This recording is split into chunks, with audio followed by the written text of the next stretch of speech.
Blue Star, Mr. Manheim.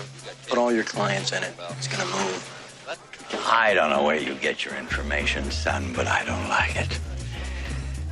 The main thing about money, bud, it makes you do things you don't want to do. Welcome to Money Unplugged. I'm Chris Hill. Thanks for being here. Today on the show, Bob Pisani. If you have ever watched CNBC during the day when the market is open, you've seen Bob Pisani because he's been reporting from the floor of the New York Stock Exchange for more than 25 years. So I went to the NYSE, hung out on the floor and watched him finish up some work. And then we went to his office, which is right off the floor of the exchange. And his office is pretty much what I was thinking it would be like. I knew Bob is a big music fan, so there are concert posters hanging on the walls. But he's a working reporter, so he's got a bunch of computer monitors on his desk, a couple of screens that are mounted to the wall. One of the things you're going to hear during this conversation is CNBC's news alert system, which makes a little chirping noise every time there's an alert. Bob's a busy guy, and I wasn't about to ask him to just shut everything down, so when you hear that noise, it's just another news alert coming in. But we had a great time talking about his upbringing, a lot of talk about investing, mentors he's had, mistakes he's made, the approach he takes with his money. We talked about his book, which is called Shut Up and Keep Talking, Lessons on Life and Investing from the Floor of the New York Stock Exchange. And we talk about concert posters because, as you're going to hear, they absolutely factor into his relationship with money. So let's get to it with Bob Pisani.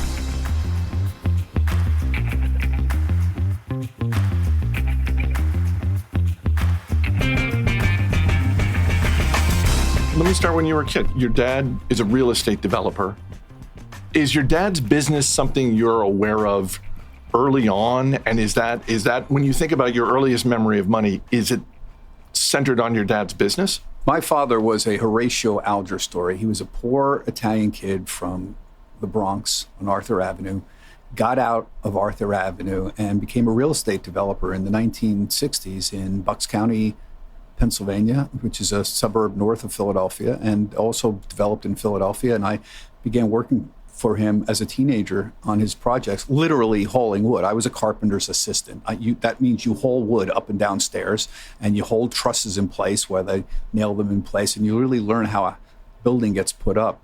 My father wanted me to go into business with him in the 1970s, Ralph Pisani and Son, and I didn't want to do that. I wanted to either become a physicist, I was really into physics, or I wanted to become a journalist. I was a good writer, and writers were public intellectuals, and I was in love with people like Norman Mailer and Hunter S. Thompson.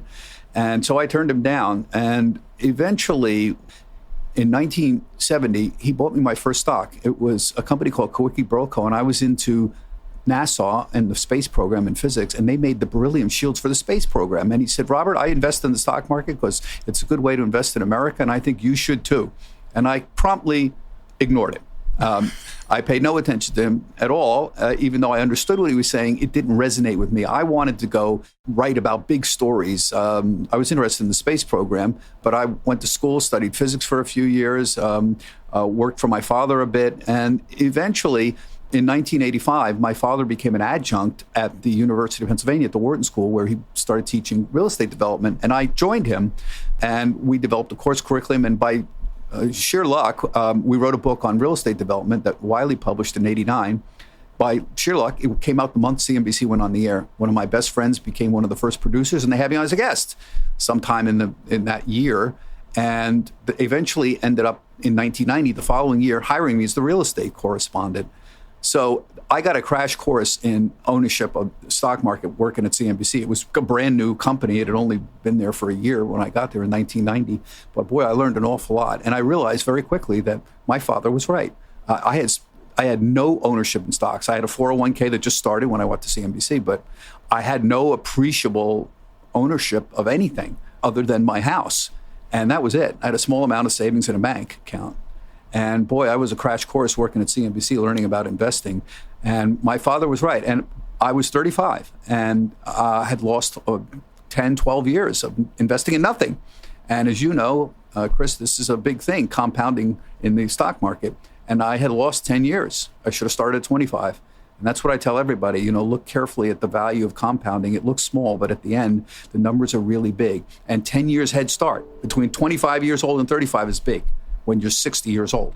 And I realized that. And I always said to my father, I wish I would have listened to you. He passed away a few years ago, but there's one of those life lessons. I spent the 70s hitchhiking around Europe and having a good time and working for my father and, dreaming of being a journalist. And, arguably, I think my father was right and I should have paid more attention to him. To the extent that this is a silver lining, you're by no means the only person whose father or mother tried to get them interested in investing when they were a teenager, and it kind of fell on deaf ears. I am curious about the physicist part, though. Where did you go to college? I went to Berkeley and 2 years, studied for only 2 years, and it was the great physics program of all time. I discovered that I was only a mediocre mathematician and physicist. Now, I was at 3.0, somewhere around there, and that's not bad for being at Berkeley. My advisor said, what are you worried about? B is not bad at Berkeley. You're with the best people in the world. But, the point was, I somehow felt that I wasn't as good as I thought I was going to be. It was one of my first great disappointments. You find out, you're not as great as you thought you were. And my advisor said to me, I will never win the Nobel Prize in physics, and neither are you. But I teach physics in college at a well-known college. You could be a physics professor too. What's wrong with that? The only test should be, do you really like it? And he was right. Second man, I ignored after my father. And I decided I didn't really want to do that. I wanted to try to be a journalist. So I ended up working for my father for a while longer, decided I didn't want to be in the real estate business as a business, and did other kinds of things, freelance journalism, and have ended up teaching with my father eventually. Were you thinking those first couple of years at Berkeley, were you thinking the dream job is working at NASA or something related to space as opposed to being a professor? I had given up on the space idea and wanted to be a journalist. My idols were Gay Talese, Hunter S. Thompson, Norman Mailer. These were, at that time, writers were public intellectuals. In a way, it's hard for anyone to understand today that they were. They were involved in big public discourse. They wrote big articles and appeared on TV shows and were respected. Today, you don't have that kind of public intellectual in that style anymore. And so that's kind of what I wanted to do. I thought that was great. I had very, very strong writing skills, research skills, and speaking skills. That's the foundation of really what I am. That's, if you ask you, what are you really good at? I was an okay mathematician, but I'm very good at writing, very good at research, very good at talking to people. You mentioned Gay Talese. It just reminds me of his classic article, Frank Sinatra Has a Cold, which was one of those things I remember being referenced for years until finally I just decided to find the article and read it. And it's one of those things where it's like, oh, I see what the big deal is. Yeah. He made that. Was that an Esquire? I'm trying to remember what it was. I think that's right, yeah. Yeah. That was a foundational article from the 1960s about just insight into Frank Sinatra's personality, essentially. So let's skip forward to you're working at CNBC. One of the things you write about in the book, and I have to say, you're very candid in the book about your approach to investing, mistakes that you've made. You're also very good at pointing out the people who matter to you, both from a journalism standpoint and an investing standpoint. On the investing side, one of them is Jack Bogle. And I'm curious, as someone who works for a company where I don't know if people who watch CNBC understand that people like you are restricted in what you can't own individual stocks. I think you can own the parent company. Yes, well, I can own Comcast, but not. And when I worked for General Electric, because General Electric owned NBC, I could own GE stock. But you're right, we can't own individual stocks. We can own ETFs. That is allowed. So that's a more simplified life that is foisted upon you as an investor. Is that helpful as you look back over the last 35 years? Do you think, boy, I just avoided a lot of headaches and time spent? Yep. Or are there times when you think, boy, it would have been nice to be able to buy shares of Google? No, I don't miss any of that at all. In fact, I think it helped me avoid those kinds of mistakes. Owning individual stocks is extremely risky. And people misunderstand this all the time. They say, oh, I'm diversified. I own 10 stocks. And that is not a diversified portfolio. And usually when they say they're diversified, they own 10 technology stocks. That is extremely risky to do that. There's a reason Jack Bogle, the founder of Vanguard, became famous, because he believed ownership of the broad market and diversification was the key to avoiding long-term risks, like, having 50% of your portfolio in this company that you own. There's a chapter in my book where I describe the stupid thing that I did.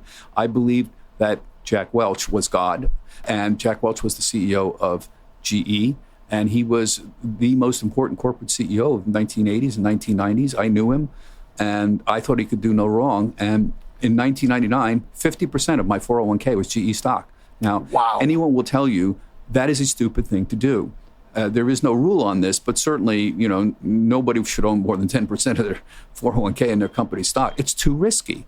And yet, I knew this. I knew. I was the stocks correspondent. I knew this was a stupid idea.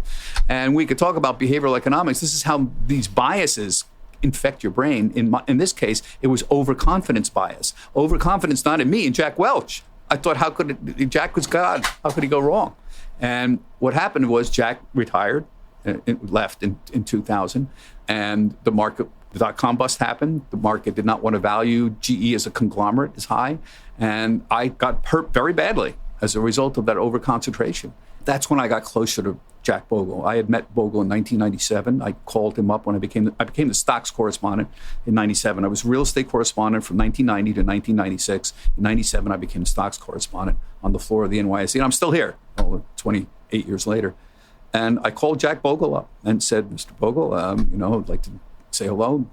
I'm the new stocks correspondent. And he was very nice, but rather professorial. Mr. Pisani, nice to meet you, but, I don't hear a lot about long-term investing on your television station. Now, you have these people you have on all of the time, like this fellow Bill Miller from Lake Mason. Now, you're making stars out of these fellows. Now, I know this fellow, nice guy, but Mr. Pisani, it doesn't last. None of these people have recurring outperformance that lasts more than a few years. You do understand that, don't you, Mr. Pisani? I said, well, yes, I know that. He said, well, then why don't we hear more about long-term investing rather than you picking the latest star when you know that it's just chance at this point? And he was like that the whole time. It was 20 minutes with him. And at the end of it, he said, I'll tell you what, I'm going to give you my personal phone number and my assistant. If you have questions, please call. But I want you to keep in mind what I'm telling you about. And I called my wife. I said, I talked to this guy, Jack Bogle, and man, this guy is quite interesting. And I think he's right. I want to open an account at Vanguard. And my wife, not me, opened an account at Vanguard. And my wife is a real estate agent, so we bought Vanguard REIT Index, Real Estate Investment Trust, buying what she knows, and a broad fund. And that's how it started, essentially. My first conversation was he was so impressive. I said, I think he's on to something, and I want to understand Vanguard better. And that was the summer of 97. So that was a long journey for me to, understand the fundamentals of it. And when his next book came out in 99, Common Sense on Mutual Funds, that changed my life, that book. There are 4 or 5 books that changed my life. One of them is Common Sense on Mutual Funds by Jack Bogle. The other is Random Walk Down Wall Street, Winning the Loser's Game by Charlie Ellis.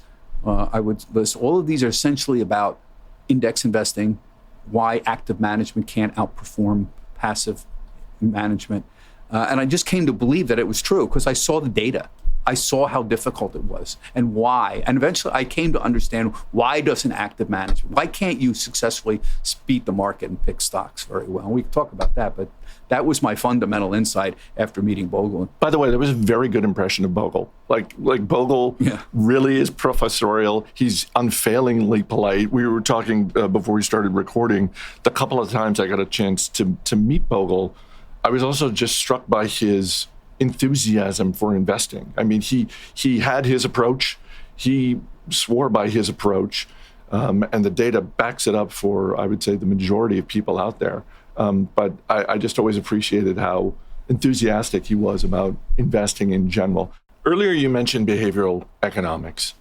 One of the things you write about in your book is groupthink and how pervasive it is, how difficult it is for individual investors to sort of work around that. And I'm curious, you've spent 3 decades on the floor of the New York Stock Exchange. And I get that there are fewer people who work on the floor now than when you first started out doing it. But there is still a mood on the floor. My first question is, have there been times in your career where you personally felt at odds with the mood on the floor? There's irrational exuberance, and in the back of your mind, you're like, boy, it really seems like everyone should not be as excited as they are. Yes, and I will tell you something you learn very, very quickly about this. One of the rules, and this is in the book, is don't yell at the stock market. Do not scream at the stock market. This doesn't make any sense. You people are doing the wrong thing. I'm the sole genius that recognizes the error of your ways. You're not the sole genius. You're not anything. And your job essentially becomes, even though you have opinions, I'm not a potted plant sitting here. I've been here 35 years. I know what's what. But your main job is to look at the market and figure out, why is it doing this? Like, well, why is there suddenly this irrational exuberance? What does the market actually think right now? And provide that kind of level of interpretation. It doesn't mean you may or may not agree that the market's getting over irrational or overly exuberant. I felt that many times. But that's not your primary job. The most interesting thing that I see here is people think that they can see the future or they can understand, and they make classical mistakes. So there's a whole series of chapters in the book about why everybody is so bad at figuring out the future. Like, people make fun of amateur stock pickers. They call them dumb money, which I find offensive as a phrase, but I don't think it's necessarily inaccurate. People often make stupid investing decisions that are naive about investing. But not only them, professional investors who are not naive, they have a terrible track record. S&P does an annual SPIVA survey, they call it, and 90% of big cap fund managers underperform their benchmark after 10 years. 90%. I mean, think about that. How could that be? Well, not only are they bad, professional strategists hired by wirehouses are terrible. The Federal Reserve, Jerome Powell has admitted they have a terrible track record trying to figure out inflation 1 year from now, or the GDP 1 year from now. You'd think these are the best people in the world. You think they could do it. And I was obsessed by this in the late 1990s, because already after a few years, I could see, like, how could this be? Everybody is so bad at this. There's really two big issues.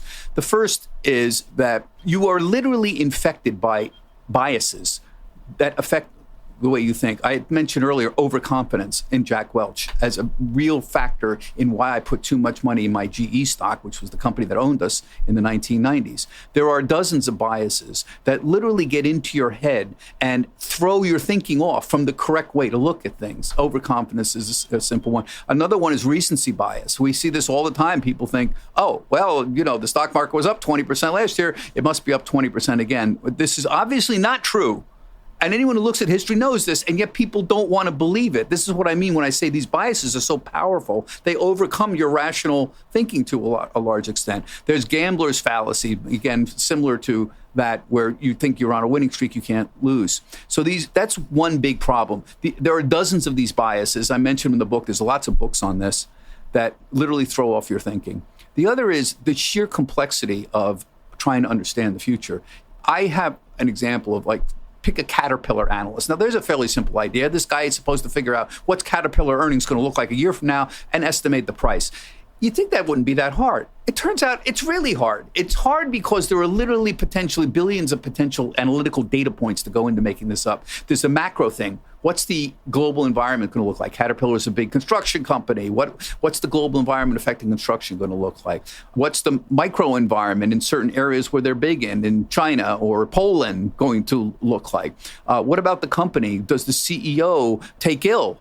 Do they make a new acquisition? This is only the obvious ones. There's literally thousands of thousands. And so it's like predicting the weather 10 days from now. The further out you go, the number of potential data points grows and grows, and the uncertainty just gets bigger and bigger. So the bottom line is this. People suck at predicting the future because, number one, behavioral biases affect the way they think. And number two, it's actually extremely complicated to try to figure things out when you go out more than a very, very short period of time. A year is essentially it. And the stock market essentially is people trying to figure out where things are about 6 months to a year from now. Beyond that, it's pretty useless.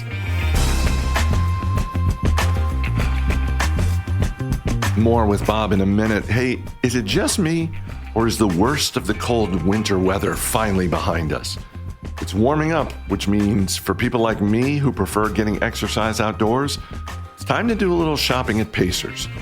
For more than 15 years, the people at Pacers Running have been helping me get the right gear for my workouts. Pacers has all the shoe brands you want for running, cross-training, and more. They've got New Balance, Brooks, Nike, Asics, Hoka. They've got apparel for men and women, accessories. Pacers is going to help you get what you need to get in better shape and stay in better shape. And you can get 10% off your first purchase when you use the promo code MONEY at runpacers.com. Click the link in the show notes or go to runpacers.com, get the stuff you want, and get 10% off by using the promo code MONEY. All right, let's get back to Bob.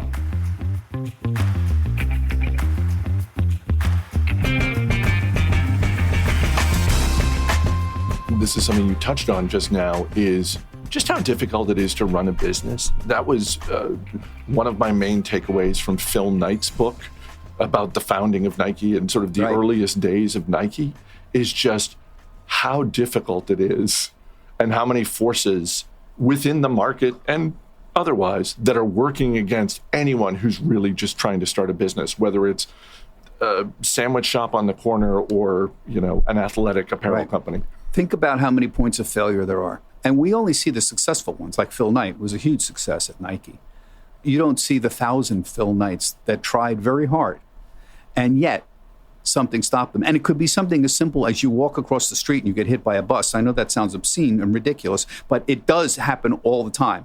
And you think it's not going to happen to you, but when I have had situations where bizarre things have happened to me, like 1 in a million, and when not many people get hit by a bus, but if it happens to you, you will have a very different attitude when you walk across the street in Midtown Manhattan and look at the world very, very differently. And so think about all of the, potential Phil Knights, almost Phil Knights that are out there. So it's really amazing that some of these companies succeed. Statistically, some of them will succeed like that, but it's not many. One of those tipping points you just reminded me of, there's a documentary about the creation of Pixar, the animation studio and all that sort of thing.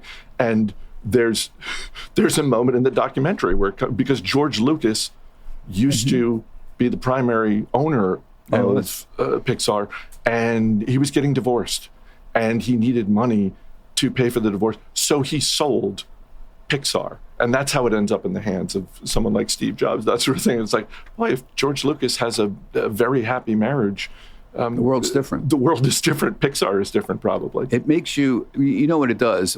I'll tell you what it did to me when I realized all of this, and it took a while. I mean, it took 10 years at CNBC thinking about this before I finally had an understanding about these biases and how and the data points and how difficult it is to predict things. It made me a lot more humble.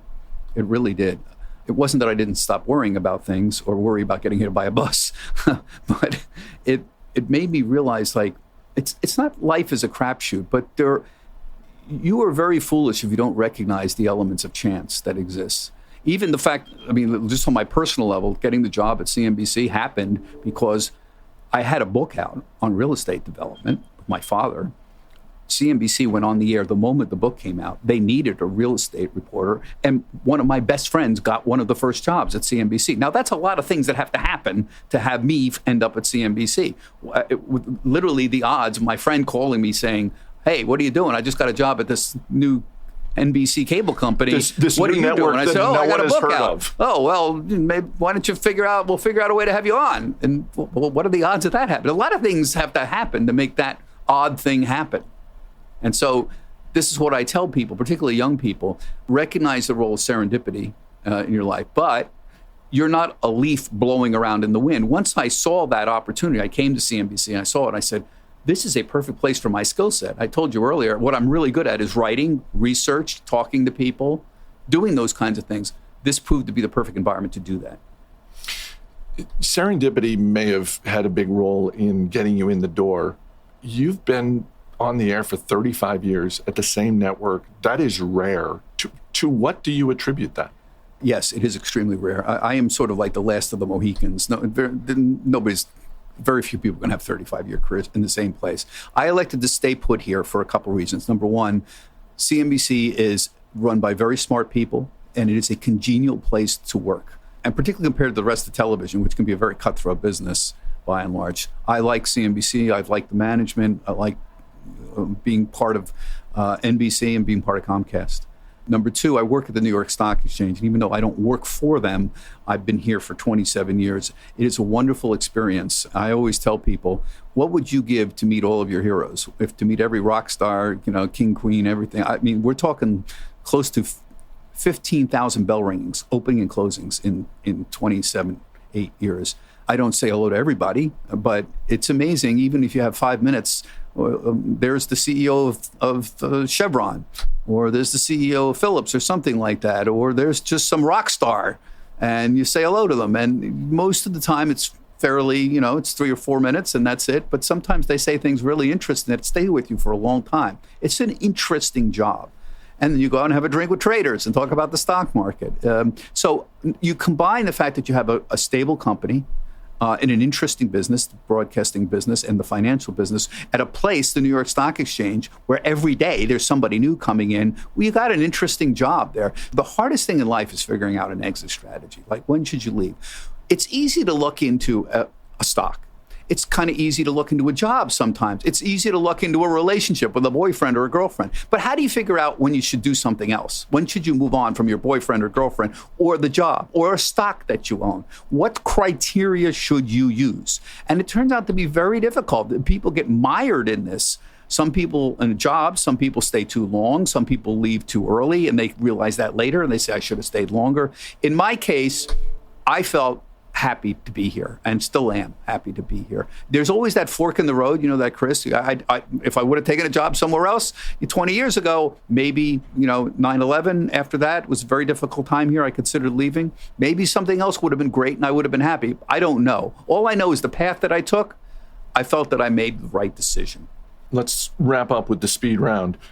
What is a thing that you have bought that brings you happiness? Well, I have a kind of funny little obsession. I collect old 60s rock posters. You're looking at one now. It's a Led Zeppelin poster from 1977 from a concert that I actually went to at the time. And it's a minor obsession of mine. I was a child in the 60s, grew up very emotionally wrapped up in that whole thing.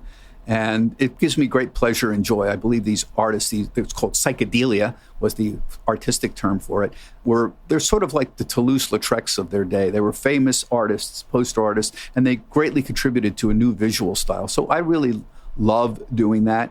I love travel. I'm very experiential oriented. I like having a nice glass of wine in a restaurant with my wife. That gives me great pleasure.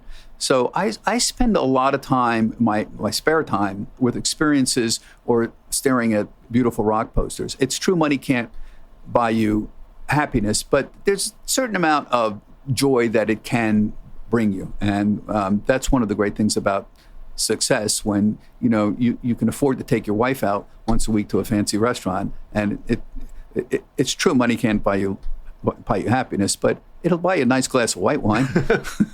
Have you ever made a purchase that you regret and you still think about it every now and then? I'll tell you a rock poster story. One day there was an auction going up, and I saw a poster. It was a Black Sabbath poster. Now, Black Sabbath was a band in the 1970s. It turned out to be very influential. But in their day, when I was in high school in the early 70s, they were kind of an infamous band. But they had a very famous poster that came up. They were in Tulsa in 1977. It's kind of Ozzy's waving his hands in the air. It's kind of a cool poster. So I said, oh, what the hell? I'll bid $250 for it. I didn't think it was worth more than $500. And Black Sabbath does not have a devoted cult of people who collect their posters like Led Zeppelin does, for example. So I bid $250, and immediately I got a counterbid $300. I said, oh, that's kind of interesting. All right, $350, immediately $400. So when you see this happen, it means that there's a bidder who has a maximum bid that's well above you. So if you bid, it'll immediately bring in that other bidder that's higher, whereas if there's nobody there, you're the high bidder. So I said, that's somebody wants this poster. So all of a sudden, I'm up to $500. Now, when you bid on things in life, whether you're coins or anything, stamp collections or rock posters, you have to have a limit. You have to say, I'm marking away. Well, suddenly it's 500, then 600, now it's 700.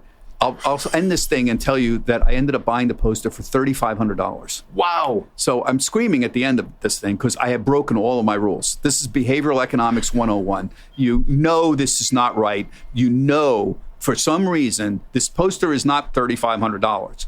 This poster is probably $500, but somebody really wants this poster. And I cannot figure out why the hell anybody wants this poster, and I totally lost it. So I called the dealer the next day, and you're not supposed to do this. I said, can you just tell me, I know you're not supposed to ask this, but who the hell wanted this poster so much? Who's the idiot who wanted to buy this poster for $3,500? He said, well, Bob, I can't tell you who the counterparty is, but I can tell you the person who bought it, the idiot who bought it, it was you. You're the idiot. I said, right, okay. Well, I actually met the counterparty. And, the point was, here is something, and I framed that poster and it hangs on my wall as a reminder of my own stupidity that said that this was a cheap lesson in not letting things get out of control. It could have been a lot worse, potentially. My wife almost fainted, and I had to sort of, fortunately, she doesn't berate me too much for my excesses, but it still hangs on my wall as a reminder. Know your limits.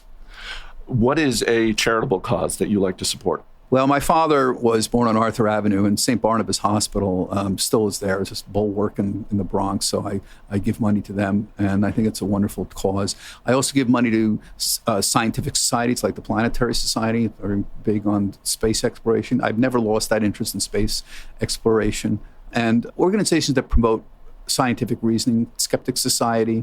I'm very big. There's an anti-science trend in this country that I don't understand. I find it baffling and frightening. So science has helped save the world. We're all living longer thanks to vaccines and things like that. So it's a little baffling to me sometimes when I see these anti-scientific ideas. What is the last thing you splurged on just for yourself, not your wife or your friends, just for you? I bought a beautiful Janis Joplin poster, a tiny one. She was in Santa Clara in 1968, little auditorium. And Janis Joplin died in 1970 at 27 years old. She died so fast, there are not a lot of posters around. I've asked other people if they have a favorite movie or TV show or fictional character that has to do with money. I feel like for you, though, Bob, I think the question is probably, what's your favorite song that has to do with money? My favorite song that has to do with money?